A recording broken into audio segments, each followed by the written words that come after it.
गोमाता की महत्ता किसी से छुपी नहीं है और हम सब जानते हैं, चाहे वो रामायण काल रहा हो चाहे महाभारत काल रहा हो, हमारे जीवन में गाय का महत्व रहा है। यूँ कह सकते हैं कि भारतीय सभ्यता और संस्कृति गाय के साथ साथ पैरेलली चली है।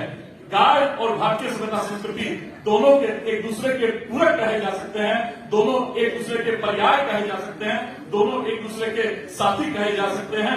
रामायण काल में आपने सुना होगा कि जब भगवान राम वन को जाते हैं तो सैकड़ों गायें विप्रों को बांटी, तब प्रभु वन को तैयार हुए।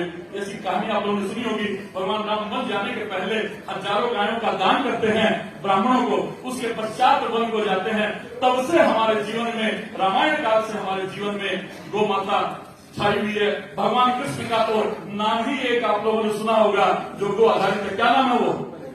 गोपाल। जोर से बोला जाए, गोपाल। गोपाल। और उनके भाई जिन्हें हल्दर बलराम कहते हैं, वो उनकी फोटो, उनका चित्र जब भी आप कभी देखते होंगे तो आप देखे होंगे कि वो हल को धारण किए हुए रहते हैं। तो ये गाय और कृषि, ये दोनों भारत में साथ चलते थे। ये भारत में साथ का विषय था, गाय और कृषि। गाय और कृषि एक दूसरे के पूरक हुआ करते थे, एक दूसरे पर आधारित हुआ करते थे, एक दूसरे पर आश्रित हुआ करते थे, जिसके कारण दोनों मजबूत हुआ करते थे। जब हमने कृषि को यूरिया आधारित किया, जब हमने कृषि को फर्टिलाइजर आधारित किया, जब कृषि को हमने पेस्टिसाइड आधारित किया, जब हमने कृषि को गाय से दूर किया, जब कृषि को हमने गोमाता से दूर किया, तब से हमारी कृषि भी बर्बाद हुई और गोमाता भी बर्बाद हो गई और दोनों का दोनों आज संकट में है।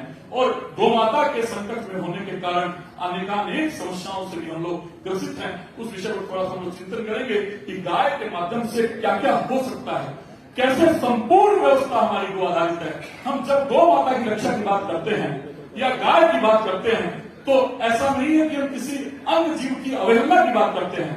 हमारा भारतीय सोच, हमारी भारतीय सभ्यता, हमारा भारतीय चिंतन, भारतीय मनुष्यों का दर्शन गो केंद्रित है, पर केवल वो नहीं है।